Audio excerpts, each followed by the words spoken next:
ahead and call the meeting to order at 10:06.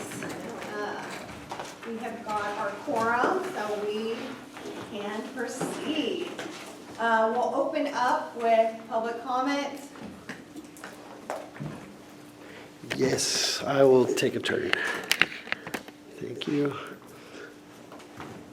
Sorry, it's tough to be both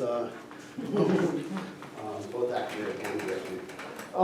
Wes Wise, Salinas, Monterey County Homeless Union, checking in today. I guess, I heard somebody say homeless and, crime and drugs and all this, but you don't consider a crime when the city takes away their personal property. You don't consider it a crime when the city says you can't be here, but where can you be? You don't expect there to be trauma from that. You don't expect there to be loss. And the more we dehumanize people, the more an H becomes an N word. And we're not really trying to humanize people. I wonder if any of y'all go to church. Because if you did, you ain't following Jesus. I wish you would. But the dollar is more important. And that's painful and shameful, honestly. You folks are grown adults, yet you don't care about anybody else but your own fast-forward motion. We'll worry about a parking garage, worry about how you can tick and tack more money out of everything. So happy about the rent stabilization ordinance being repealed. Can't wait to see all that money come in your bank account, laughing all the way to the bank. Yeah, I'm being mean and brutal right now because I need to rebuke people, man. The way you talk about other lives is dehumanizing and it hurts my feelings terribly. I know these people. I know a lot of people that have been ripped off and stolen from daily by the Salinas Police, by the CHP, by the Monterey County Sheriff, by every jurisdiction because everything is, well, if you ain't got money, just keep going. That's not right. It's not human. We're a social society. That's if we're trying to be that way, if we pretend it, are we just selling it as a sales pitch, or do we really want to be about it? I understand money, I understand profit, and go ahead and take your share, dude, but you're stealing from so many other people, and every jurisdiction does it. Even Gavin Newsom, you hate him so much, but you don't worry about anybody else. There's a lot of life being lost, and those are my friends out there. And I've been doing this for 10 years. I've seen a lot of people die on the way, waiting for services, signing up for service, doing everything they're supposed to do legally, and yet they're still robbed from it, especially with such malice. And y'all cheerleaders for it every day. Stop the sweeps, man. You really, that was actually the whole point of this, the sweep report update. Oh, tell me how the sweeps are going during the freezing rain. And then, boop, it's not a big deal. You're killing people. Thank you for comments, Wes.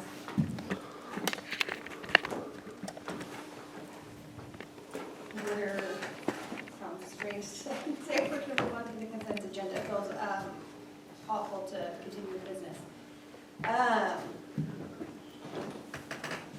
But here we are getting ready to go over the minutes for May 2025, the financial reports, and we're opening it up before we make any action to additional public comments on any of that information. FYI, on the green header, I made a typo. It should say May instead of April. Because, yes, oops. And I got the financials last night, so that's why I didn't get these packets to you guys earlier. So Armida was on vacation, so it didn't come in time. So any public comment on that before we go to board deliberation? I'll pass. Any comments on the minutes or the financial report for May? Is there a motion that somebody would like to put on the table? So moved. Second. All those in favor? Aye. Motion passes. We are moving on to our presentations. We have a wonderful presentation today by John McPherson of the National Steinbeck Center Board. So, hi everyone. I'm the treasurer of the National Steinbeck Center Board and one of the members of the newly created, literally as we speak, board for 1 Main Street, which is, some of you might know, is the address of what is known today as the National Steinbeck Center. So, a little bit of background. I'm not going to go too far back, but in 2017, the city of Salinas sold the National Steinbeck Center to the CSUMB. To put it in a nutshell, that didn't work out the way that everyone had hoped it would work out, for a variety of reasons. I like to say there's no villains in this story, that sometimes things don't work out. A couple of the issues that needed to be addressed post-pandemic, because the pandemic, let's be honest, pretty much almost took out the National Steinbeck Center. When you have a museum and a regional conference center that no one can go into for a year, that's a big challenge.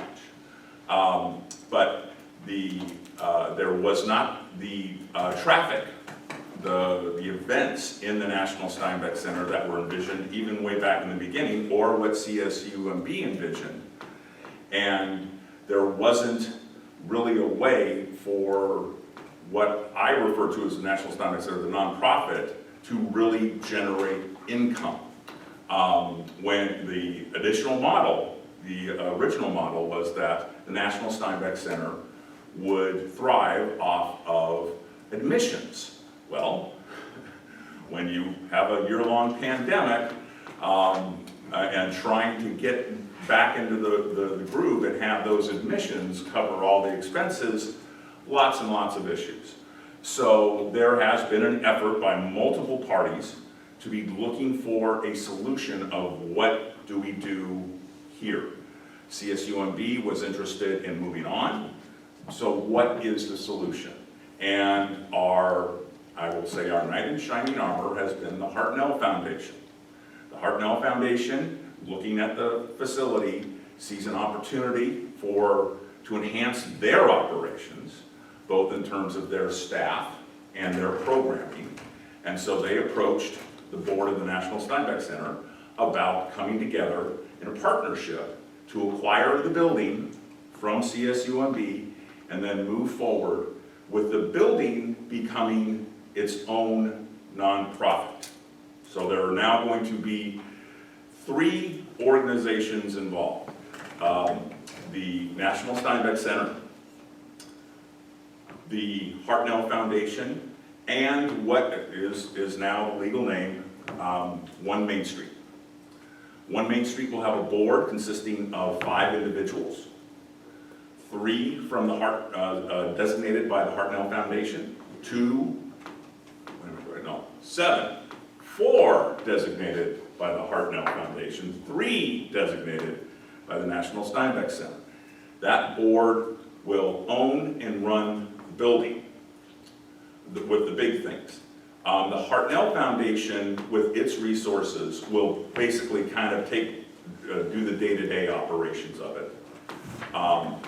Whereas the new board, major capital improvements, major decisions, and so forth and so on.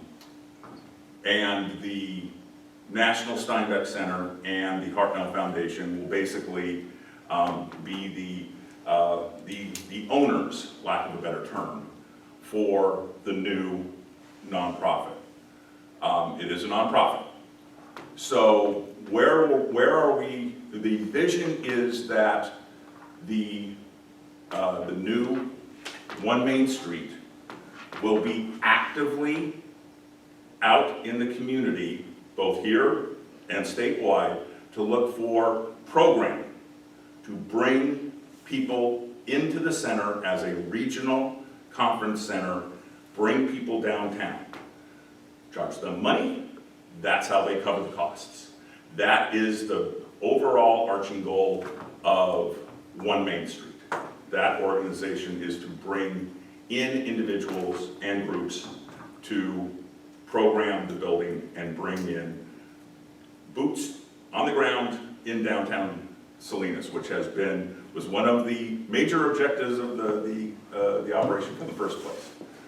For the Hartnell Foundation, it gives them additional office space and programming opportunities. So the Hartnell Foundation will also do programming education oriented or however they see fit to bring into the building. And then the National Steinbeck Center will continue to operate the bookstore, the museum, and bring in programming which is more arts and literature focused. So the goal here is that now that the regulator has been pulled off, that the National Steinbeck Center can begin to program with things that will generate revenue for it as well as traffic downtown, fulfill the goal and the mission of the National Steinbeck Center to be the National Steinbeck Center, recognized as such. Hartnell will have the programming as well as 1 Main Street will have the programming, which will hopefully basically fill the objectives of making all the 3 nonprofits whole, as well as bringing traffic downtown. So that's the vision, that's the plan. Where we are now is there is a memorandum of understanding between the Hartnell Foundation and CSUMB. The new nonprofit is still being formed, so basically this is going to be a transaction between the Hartnell Foundation and CSUMB. Money is being raised for the purchase price, and that is going very, very well. The hope was to close by the end of the month. There was just an inspection done of the building, and there's nothing huge, but there's a bunch of stuff that CSUMB has sort of let slide that need to be negotiated out of the sales price or just determined before the transaction go through. Nothing major. There's, it's just that stuff that, deferred maintenance, a lot of deferred maintenance. The trees haven't been trimmed, that sort of thing. So at this point in time, there is a planned press conference to be held at the center on July 9th, where CSUMB, Hartnell Foundation, National Steinbeck Center, and the new 1 Main Street will announce that the transaction has been finalized and we're moving forward. So that will be a big day for downtown Salinas. Then on the 10th, there will be a breakfast hosted by the National Steinbeck Center, the current nonprofit operators of the museum. This was the idea of the former director of the National Steinbeck Center, Colleen, who we are very, very thankful for her input and support on this.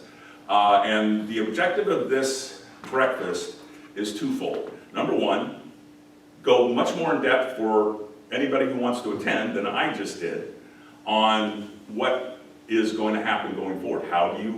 I'm interested in programming the national, to getting into the building. Who do I talk to? That sort of stuff. How is this going to work? So it's going to be informative, but it is also intended to be a one-time fundraiser for the National Steinbeck Center, the current nonprofit.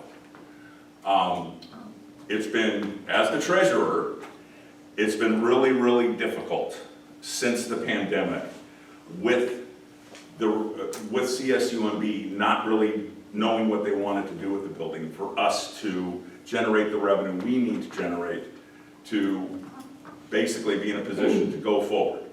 We're super excited about this. We've got so many ideas about what we can do to bring programming in around John Steinbeck, his work, his legacy, the good, the bad, the tragic, the fun, all of that, to really do what the center was intended to do originally, but we need a shot of cash to get that thing off the ground. So at this breakfast, we want to inform the public about what's happening, and then also ask for support to get us going. Once we get going, we really feel we have a new executive director. His name's John Holland.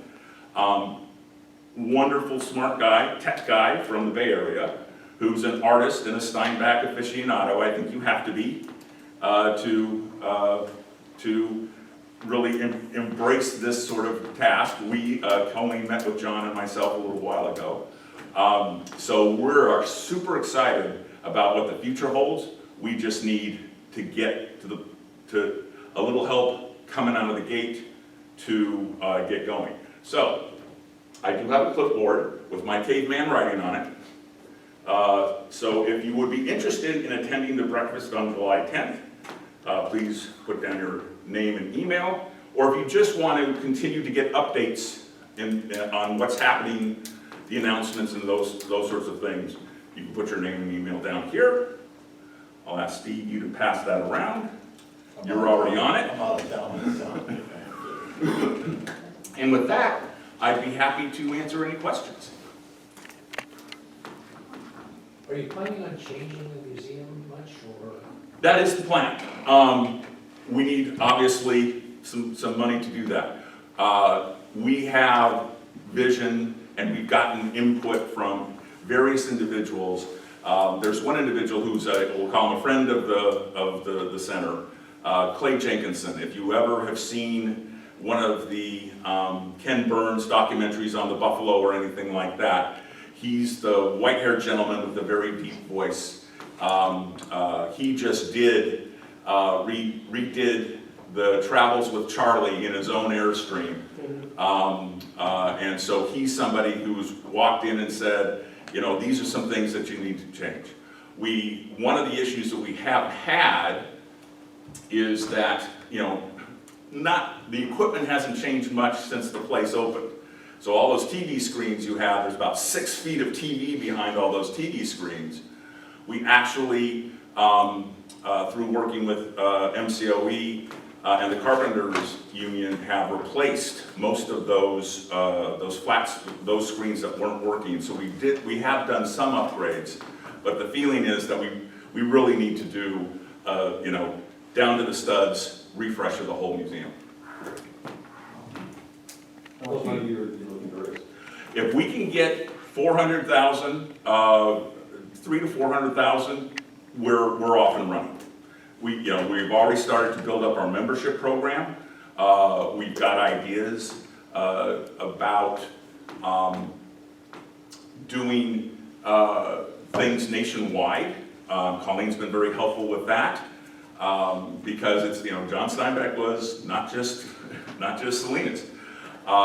We have had interactions with some people in Hollywood who are passionate about Steinbeck, are interested in the material, and want to help. So yeah, if we can get a, you know, shot in the arm, 300 to 400,000 right out of the gate, then we are off and running. Well, what do you anticipate from the studs, progression of cost? It's gotta be a lot more than that. Oh, absolutely. This is to get us. That's the seed money, I get it. Exactly. So, you know, we talked about, it's probably going to cost $1 million to $1.5 million to really just redo the museum. And so our plan, we did put together a strategic plan, and it's kind of been a rolling strategic plan, because it's been totally understandable. It's been very frustrating that CSUMB said they wanted to sell this building over a year ago. So now everything's just kind of been waiting for that to happen. But we think once we can get off the ground in this new environment, in 3 years we'll be in a position to start to do that refresh. And, you know, the real money in that place is in the basement and in the archives. Not only in terms of what the content is, you know, there's, you know, Netflix and Prime Video, all the things that could basically, we could use those resources to provide content and get paid for it. Just also from a scholar standpoint, and in developing interest. There are so many incredible things there. I was able, just an example, they have the journal, Steinbeck's journal, of his time in the Second World War as a war correspondent. And you look at this document, and it almost gives you chills when you look at the penmanship and the handwriting. How in the trenches, or in a truck someplace in Western France, his ability to write like it was literally on a typewriter is just amazing. So there's so much in there that we can use to get the center going again. John, I know one of the barriers to events at the Steinbeck Center, actually one of the CSUMB, was the cost of renting the facility.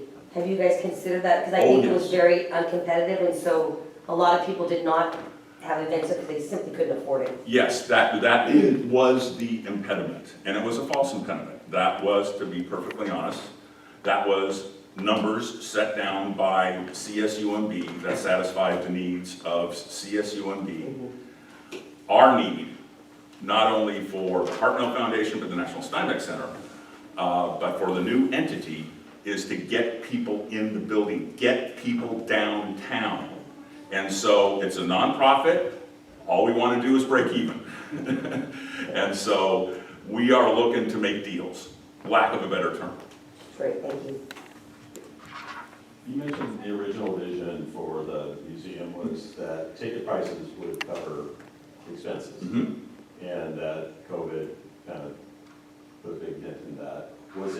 Were ticket prices covering the expenses prior to COVID? I should almost ask Colleen for that. I think there were at times that they were, but there has always been a need to find additional funding sources, programming, sponsorships, those sorts of things, from my understanding, and that remains the same. We won't be able to, right now ticket prices are $15. And I could argue that it's worth $15. Some people, if you look at Yelp, said, "Yeah, that's too much if your TV screens don't work." So, we need to make sure that people are getting their money's worth for the $15 right now until we can get to the point where it is something that, it can be on, ABC News or Fox News or something where it's just something that people are it's gonna knock people's socks off. But we're a little ways from there. But It's still a great museum. I can't see how it could. You think about when that building was built, I think it was 97 or something like that. Think about how much insurance has gone up relative to what the projections were in 1997. And $15 a head, and blowing out a little traffic, Yeah, that doesn't pass. yeah, That's yeah. why I ask, because it's difficult to sustain, an entity just on, people writing checks to support it. That's why, that's why I make the comment that really the money is downstairs in the archives, in the programming, in the content around it. People, right now as we're speaking, all over the world, people are talking about John Steinbeck and his work and his legacy. How do we, instead of just relying on tourists coming into, coming to the peninsula and making the trek out to Salinas to walk through the museum, how do we tap into that? That's really going to be, the future of the center, is to really, it's not so much a museum as it is a culture center for arts and literature. Well, if you ever want to sell the camper, it's ever missing. Come to my business. Well, actually, this gentleman, Clay Jenkins, said when I first met him, he's like, I want to get in the camper. It's like, you can't go in the camper, He was the keynote speaker for, I think, the Valley of the World 2 years ago, it may have been 3 years ago, and he did such a magnificent job there. The staff was like, they took the plexiglass down and said, okay, you can sit in the camper. He has that posted on his website. He says, this is one of the greatest days of my life, is sitting in the camper. But one of the things we want to do is, that is a true, piece of American history. And it's kind of the last thing you see on the tour, and if you're going too fast, you kind of, blow past it. How do we redo the museum? And no offense to whoever. And that happened after the museum was done. Uh-huh. It got donated to the organization, and that was all prior to my time, but you know, that's how it happened. Yeah, I know, So it got just kind of put in there, Yeah. and lodged in there, it's a big item. yeah. Our feeling is when we do the redesign, you almost want to redesign it around that, and that item has it, except for it being, you know, the last piece. And there's so many things. You know, his family, I could stand here for 3 hours and talk about some of the challenges his family has had. But a lot of his stuff is in different places. His Nobel Prize is at the University of Texas. Why can't we, you know, put together a relationship with the University of Texas where we are having exhibiting our stuff there and they're exhibiting their stuff here? You know, I'm sure we could get a lot of people interested to come and view his actual, you know, Nobel Prize. So, and there's so many things we can do. I mean, we're full of ideas. Now we just need a little cash in the bank, and we're super excited. I mean, the biggest fear that I've had coming onto the board and knowing and seeing, and everyone, Steve Emerson, who's our president, Dennis Donahue, of course, has been involved for a long time. We've all just looked at it and said, this has to change, meaning the ownership of the building from CSUMB. You know, what's the change going to look like? You know, meet the new boss, same as the old boss. How do we make sure that, as much as we can, be in a partnership with somebody who cares about the same things we care about? Number one being, get people downtown. It is a wonderful, you know, for somebody who's in my professional life and my life on the County Board of Education, I've been to conferences, big and small, all over the United States. It is a wonderful regional conference center. It's really cool. It really works for that. So how do we partner with somebody that we're gonna get people using the building coming downtown, and then give us an opportunity to really, you know, make the most out of the Steinbeck legacy. And Hartnell Foundation is really a godsend. Jackie Cruz, I've known Jackie since she worked at the United Way, and we would go out, and that's back when you'd go and ask businesses for an employees, do presentations in front of employees, and she was my partner out at Household Credit Services doing the United Way presentation. So she's the president of the Hartnell Foundation, and she's on the board of the new entity, One Main Street. So we got the right people in place. Now it's just a matter of making it so. Okay.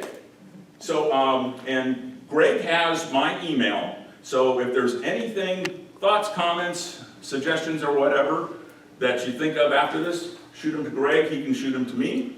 And away we go. Your Gmail.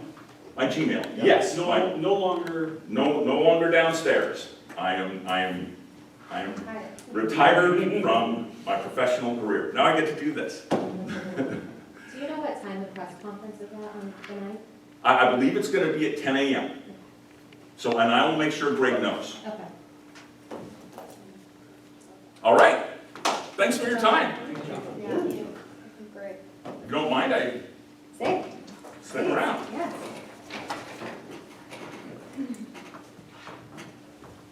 We're going to move on to the President's report, which we've been highly anticipating something happening at the Steinbeck Center, so this is great. Thank you for coming and sharing with us. I wanted to apologize to anybody who had gotten my spam. I got hacked. My email was hacked, so I'm so glad I'm sitting in a room of highly intelligent people who didn't fall prey to that scam asking you to send money through Venmo. I want to know why they involved, mine told me Greg Paini was the one Oh, it who was really very- needed the money. Yeah, It that was beautiful. They hacked and must have gone through my email in some manner and was able to ascertain that Greg Paini was affiliated with us. Yeah, with money and myself and Greg Hammer. It was clever, but silly. They're very good. Because we don't send money through Venmo, and the processes they went through didn't make any sense because it's not the way we operate. But it was pretty interesting how they were able to tie all that together. So I changed my password. I understand that's what you do in those situations, so hopefully that took care of it. If anything else comes up, let me know. So thank you for being smart, guys. You feel left out that you didn't get this? Yeah. It didn't go to quite everyone, so right, you did, yeah. Unless maybe it's in a spam folder, check. Yeah, yeah. I think the issue's been corrected, so thank you for your patience with that. Also wanted to note that we are again continuing trying to work with the city to educate a little bit more about who we are. We were at the last city council meeting, not this Tuesday but the prior, where our report, our annual report was approved. It was recommended, I guess, other organizations do presentations about what they're about and some of the good that they've done in the community. And we hadn't been asked to do that in the past, so we're hoping to make sure that we get a presence, so we have an opportunity to educate about what we're doing downtown. And even more of an education about what we don't do, right? We are not a merchant group, we are not, we don't control the city, we don't have a say in a lot. We make lots of recommendations. So when people come and share information with us, I hope that we can be utilized as advocates. So if you have suggestions or areas you want help with, I would recommend maybe letting us know what those items are so we can see if it's in alignment with our mission. It's also important to note, I think the majority of our budget goes to landscaping and security, which we are filling in for roles that we had understood maybe the city would be doing, but we're using that out of our budget, which is great. So the city is also contributing a good amount of their tax dollars to it, as well as many other owners. So it's being well spent on taking care of all of the landscaping downtown and security, which is looking beautiful. I don't know if anyone's seen those hanging pots downtown and the rocks that were brought in, which is really exciting. Rocks haven't been done Oh, okay. Thought I saw them when I walked through it this morning. yet. Yeah. Lots of poppies. The poppies are looking good. They don't look like weeds anymore, so that's very exciting. They look gorgeous. And, Everybody's complimenting the poppies. yeah, so they're looking gorgeous right now for sure. So that's all I have. We'll pass on to the treasurer's report, who is not present. So did he have anyone fill in? Okay, perfect. No, he's on vacation. I think he's loving life right now. I think he should. He works hard enough. But you did provide the financial. Yeah, I got them last night. So, I mean, everything's current, all our bills are paid. We're still coordinating check signing, things like that. So, I mean, everything is running as it should. So, Any questions on that before we're working through it?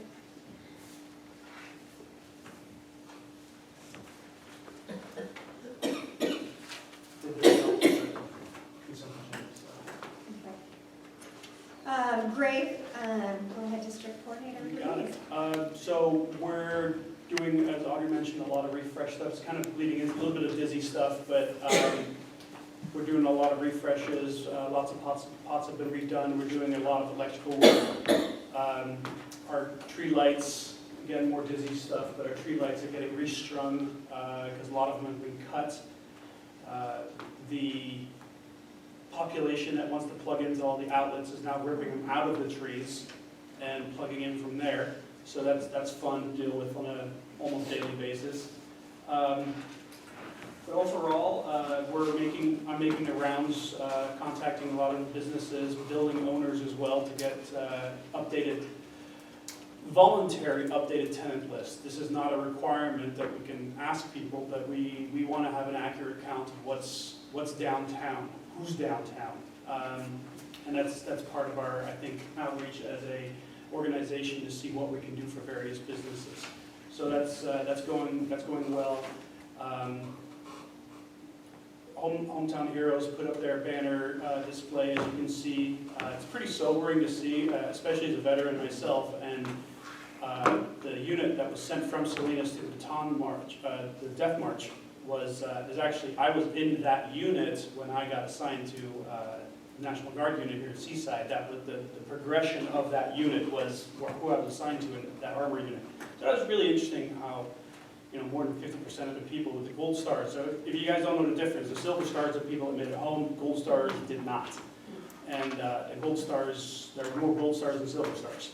So that's pretty sobering to see every day. And I think the community really appreciates Hometown Heroes banner displays, and they want to expand what they're doing. So more stuff is coming. Hopefully we can help them with it, but we'll see. We'll see what the board decides. But more things are coming from Hometown Heroes. They want to do more presentations, more displays honoring our veterans. So that's really cool. Still working with some of the schools trying to get their banners up and running. It's not going as fast as I'd hoped it to go, but that's a whole different story. Let's see. Other than that, that's kind of it. We're still doing cleanups, more DISI and SOBO related again, but some hot spots. We're working better with the city when it comes to public works.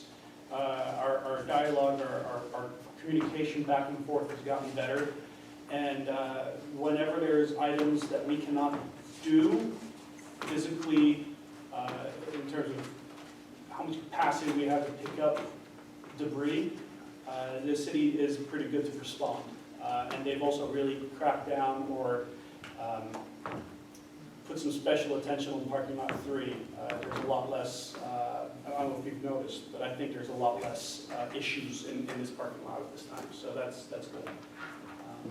Yeah, that's pretty much it for that report. The rest would bleed over too much into just. Question?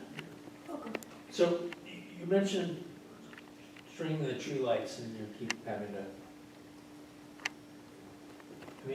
what does it cost us to just have plugs that people can use? It seems like we spend an awful lot of money Yeah. moving them up and having to go deal with them. Why don't we just put plugs out and let people plug in? The electricity can't be more than what it's costing us to replace all these things. Correct. So I don't think it's a money thing when it comes to electricity. What's happened in the past is that you will just find groups congregating and staying and then making a mess and making people feel uncomfortable, et cetera, et cetera. So it's almost, because it's pennies. How much a charger, how much does that cost, right? And actually, we're not even paying that bill. The city is paying that. That is on their meter. Right. But it's more of a, it's a safety, it's a perceived or real public safety issue for Main Street and the parking lots. We've requested Public Works to remove 4 outlets in parking lot 5 behind Michael's one workplace in the 300 block of Main Street, because people would literally park their carts and debris, dogs, trash, and just sit there with an extension cord plugged in. Actually, this is not a homeless person, but I actually even saw Tesla getting charged once. So that's a whole different story. But so we're moving those. It's the depending on what your stance is the anti-homeless architecture, right? Like, these are places, we're making it not easy. Well, but at one point, Right, we need exactly. to just have places that are easy and say, okay, this is where you can go. Yeah, and then perhaps maybe we do need to have a solar charger or a permanent bench with power plugged in and have designated charging locations for whoever. Maybe in the airports, they have those charging banks where you chuck it in for X amount of time, but that costs money, so that's going to get Different thing. yeah, it's completely different.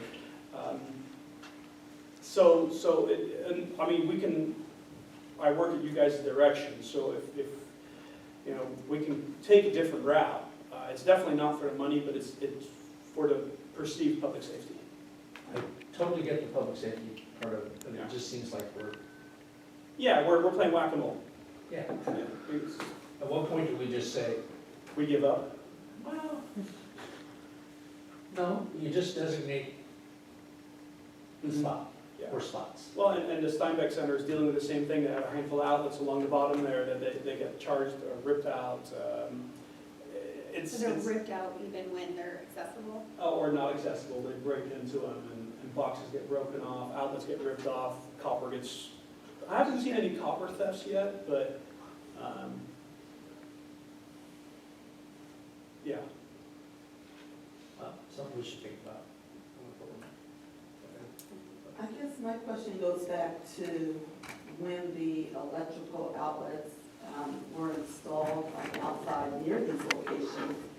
Is it something that the city is required to do, or we're required to do, or why do we have the electrical devices, well, Yeah. locations at all? Lights in the trees. I think they were. Or for the lights For and the lights and trees. Yeah. But, so on the 100 block, when that got redone, when did that get redone? Like 10 years ago, 15 years ago, 10 years ago? Yeah. Give or take?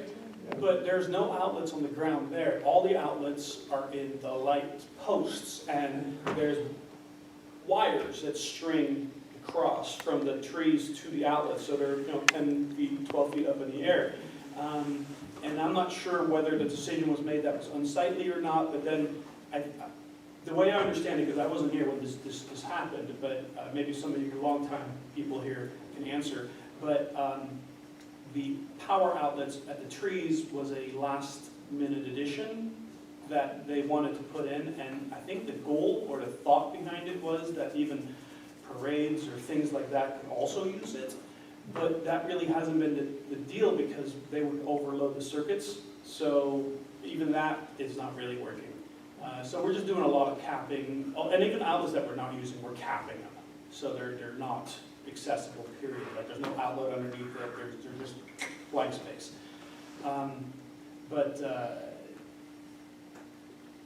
There has been some interesting engineering choices when they put it in, and so we're now dealing with the consequences of that. And I guess that would also be the same argument regarding the outlets that are on the poles in the parking lots. And those are, That, like right, on Monterey Street Mhm. parking lots. yeah, and those are the ones we removed, behind your office. Yeah, and then, but the ones, the outlets on the light posts are not, they're rarely used. because- Timer, right? Well, and exactly, that's the other thing. So last summer, we also put not a timer, but we put a photovoltaic sensor, like a sun sensor. So if it's dark, that's when they turn on. But what we found then is that users would get frustrated and break 2 or 3 boxes trying to get power because they're all off in the daytime. So, And we didn't put a sticker that says these only operate after the dark? no. Oh.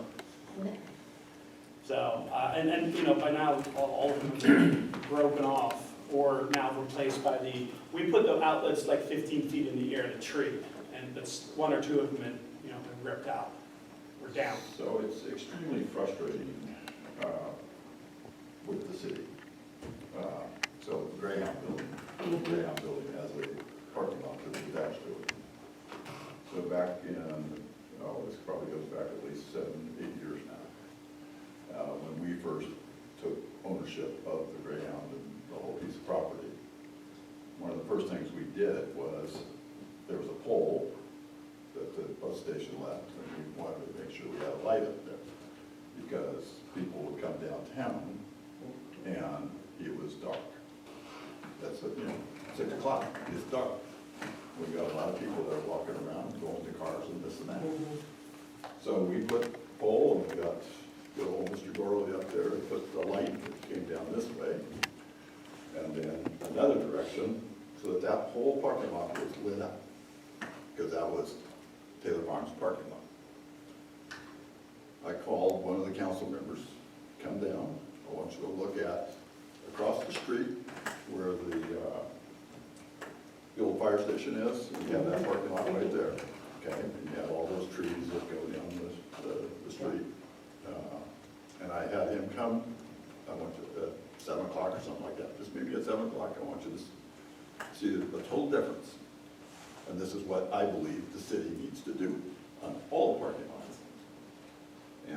And he hadn't even looked over at that's lot 8 across the street. And he hadn't looked at lot 8. He says, wow, this lot is really lit up. Yeah, it is. Now turn around and look at your city parking lot over there. He goes, oh my God, that's as dark as it can be. I said, yes. You want to go across the street on the 200 block and look at the other one on Monterey Street? You want to go down and look at the other ones up? That's what we need. We need lights that shine down and light up these parking lots. In my opinion, from a safety standpoint. So, anyway, nothing's ever happened. We still have our lights. We do it for our place, but nothing has ever happened from the city's perspective. So. Thank you for that information. I will follow up on that. I'm counting on you, Margaret. I'm counting on you. I feel your pain. They're tired of me. They're tired of me. They'll get tired of me too. That's okay. Anything else? Any other public comments out there? No, thanks. Okay. Board questions or further discussion? Okay, we're gonna move on to our ad hoc committees. DISI, Jenna, would you? Yeah, I just wanted to remind everyone that on June 25th from 5 to 7 p.m. we're having the event at Heirloom with Edible, so it's the launch party of their summer issue, which I showed you guys last time up on the screen, but I brought some printouts as well of our ad that's in the current summer issue. If you want to pass those around and just see it. It came out and we got really good placement actually, because for the second page next to the editor. And she mentions the party, inviting everyone June 25th, 5 to 7 p.m. at Heirloom Pizza in Salinas City Center. We'll have the Money Band duo. We're going to hand out these bingo cards to everyone that attends. We're also going to hand out the dining guide maps to really just promote the whole dining scene downtown. We'll have a raffle where we're going to hand out about $300 worth of gift cards to different restaurants downtown. Yeah, so I love it. Whoever is available wants to come and support Heirloom as well as just kind of hype up downtown. That's what I'll be doing there. I'll be walking around hyping it up. So. But yeah, so we have that going on, and we've had a few bingo cards turned in, so we're going to do a drawing at the end of this month, our first drawing of the year for the bingo cards. So we're doing a reprint because they've all been picked up and taken, so hopefully we'll get more coming in soon. So We've got a good amount of feedback of people saying the restaurants they didn't even know about, which is kind of fun. yeah, Trying new places. trying new places. So that's what we're kind of hoping with it, is like you'll want, like your competitive side will come out and you'll want to get that bingo card and you're like, oh, I'm going to go to this spot, even if you've never been there, just to win that gift card. So yeah, and people are discovering new places from it, so that's exciting. So yeah, that's what we have going on. And we're going to be running an ad in the Monterey County Visitors Guide as well, so we're working on that right now. So, and that will come out the end of June. What time is the early? Heirloom is 5 to 7. We're looking at doing some refreshes too for our alleyways, and some joint projects, if I can get people who want to do projects. I'd love to have some collaboration. Maybe I'm going to revisit with Digital Nest or the high school. I've got a couple ideas and would love to have some kind of interactive art installations in some of the alleyways. Sadly, I don't normally like to do this, but this is definitely one of the, I have a good idea, now I need somebody else to execute it. Usually I'm happy to have good ideas and execute it myself, but it's just not possible. So that's why I'm looking for the collaboration with Digital Nest or even the high school students. It's really not a complicated, but it could be super cool little art installation for people to come downtown and enjoy the beauty. We're also working on another mural. I met with him yesterday. Good. And he's a busy artist, so we're excited to have him looking at some projects for us. And we're looking at doing the mural on the other side of Patria. We've got some drawings that we're taking a look at. I just got some samples. I'm gonna have to go back and make some edits to it. We're trying to complement the other side, right? It's if you're using another artist, which feels the most equitable to everyone, that we're not using such a big space, the same artist, but then make them mesh well together so it stays complementary, and so trying to find that balance right now. But that'll be another exciting project downtown, which we're happy about. And as Greg mentioned, we're trying to get a hold of more tenants so we understand who's downtown. I think what's really the most valuable to us as an organization is understanding the pulse. What's happening for our tenants, what's working, what's not working, and then that allows us to advocate for downtown as a whole. And to work at promoting downtown in that way. At the end of the day, getting traffic downtown is really what helps out a lot. So we're excited that you'll be partnering with that vision for us as well. So that's it for DISI, unless Jenny, you had anything else? I don't have anything else. Well, we're talking about our gift bags, or the welcome bags. Oh, the welcome Yeah, bags. so we're putting that together with a how-to or a frequently asked question list. One of the things that, and I showed this to you guys last time, is that the business guide that I'm working on, it's not bound together, but this is pretty much like what it's gonna look like, I think, unless you guys have other major input. Not gonna be printed a lot, maybe a few times a year, and mostly digitally updated. Includes events, includes every business that I am aware of. And I'm still finding them. There's people coming out of the woodwork, like itty bitty little business suites. So finding those people and finding contact information for some of them. And there's actually been one or two opt-outs. They don't want to be in it, which I think is kind of weird, but that's a whole different story. Oh, no, that's not that unusual. I had several clients who did not want to be in the building. Yeah, I believe it. So, and what I've, case in point, I've reached out to various tenants that I didn't know of, and they just don't respond, or they're just quietly doing their thing and living their life. So, power to them. So these welcome bags will go to anyone who opens a business. Every time there's a new business that pops out, it'll be an opportunity for Greg to go in and introduce himself and just talk about who Salinas City Center is. We also might back up a little bit and give them to the people who opened in the last year.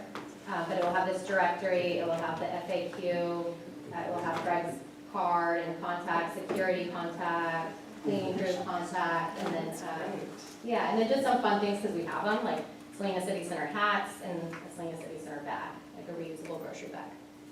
We've got we don't have the hats yet, but we have the bag. We have some that. hats. We have some hats. and- Yeah. So that's good. We've got most of the stuff, so we're pretty much ready to go with those, which is exciting.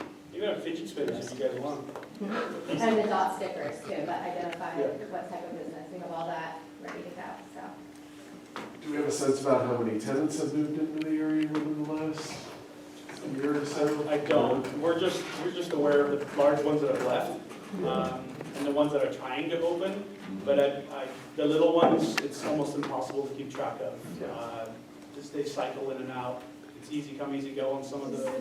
City business license, they used to work with us. So, I'll open this can of worms. So, I should have a pen. the business license, I actually have an entire database of business licenses from the city. I requested it from them, I don't know, 6 months ago or whatever. Yeah, that doesn't help at all.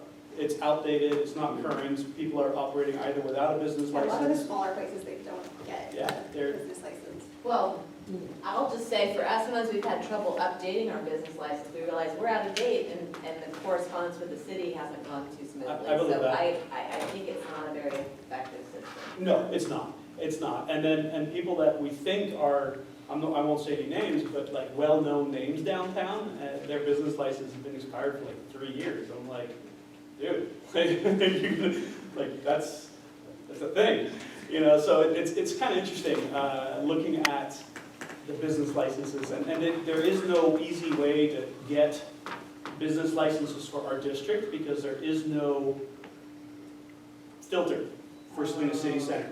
The best I could filter was by zip code and then strip out anything with an address that is not in our district, so that was a pain.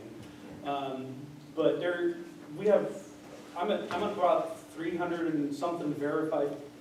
I'm at 324 businesses, and I've contacted 282 of them, and only 116 have verified that this is, yes, we are alive.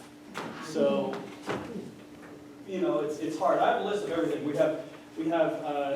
I've created 7 different categories and 77 subcategories, like bookstore, gym, health services, property manager, types of food, dance studios, engineers, financial people, government. By the way, do you want to be on that list, Tom? As a financial consultant? See, there's an opt-out. I don't have any time. Culture and entertainment, museums, nonprofits, et cetera, et cetera. I have that all here if you guys really want to like suck into that. But yeah, it's just hard finding all of the ones upstairs, the upstairs suites, people without emails or phone numbers and just have an Instagram account. Like, yeah, it's fun. Thank you for all the work, though. It's great detail, and will add value down the line as we keep It's a time suck. calculating. It is a time suck, yeah. So thank you for doing that for sure. We'll go ahead and move on to SOBO. I don't think we have anyone here from SOBO. Do you have anything you want to add based on some of the stuff you've been doing? Just, we're still watching, our usual suspects. We keep all the guards, we keep, a running tally, not a running tally, but we know where all the people are, let's put it that way. Pictures, text messages, we keep track of the drunk folks, and we call the PD, even if it's not an emergency PD, we call and report illegal activity, and whether the PD does something about it or not, that's out of our control, but we are reporting it. And food truck issues? No food truck issues, even the event, and I haven't heard, I've heard like one complaint from all the events that have been happening at ITC, that Orlando's putting on. I don't think there's a whole lot of bleed over between the two, maybe a little bit, but it's, 6 one way, half a dozen the other, right? But we're keeping an eye on everything. Landscaping is doing good. They're still doing their cleanup. The poppies, once all the leaves disappear, we'll pull the poppy remnants. So, because it turns into like a dead weed, and that's going to look bad. So come end of June, probably, I'll direct Smith and then Ray to yank them. By then the seeds all have dispersed anyway. Just go back. Yeah, that's about it. Perfect. Land use? Yeah, so we didn't do our meeting last month, but we'll be back up this month in a couple weeks. Greg will get it on schedule for June 26th, and then try to get a week set the meeting as well. We'll have some more to report next board meeting. Any public comment? Any further board discussion? No action. We've been reviewing,